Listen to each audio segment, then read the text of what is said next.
బీగూడలోని పట్టమైసమ్మ దేవాలయానికి వచ్చి అమ్మవారిని దర్శించుకోవడం జరిగింది. ఇక్కడ ఏదైతే జరిగిన మొన్న ఒక అరాచకం ఏదైతే ఉందో దాన్ని తీవ్రంగా ఖండిస్తున్నాం. ఇటువంటిది మరొక్కసారి జరగకుండా తప్పకుండా చర్యలు చేపడతాం.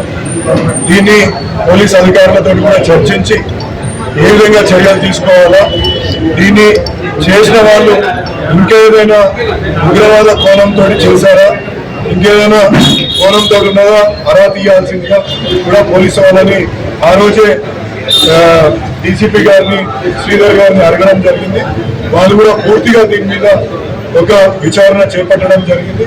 వాళ్ళు అరెస్ట్ చేసి కూడా అతనితో కూడా ఇక్కడ ఎందుకు అలా జరిగింది అనే దానిపైన పూర్తి విచారణ కూడా జరుగుతుంది. అందరూ కొంచెం సమన్వయంతో ఉండి ముందుకు పోవాల్సిందిగా ఈ సందర్భంగా సూచిస్తున్నాను. ఎందుకంటే భావోద్వేగాలకు సమయం కాదు.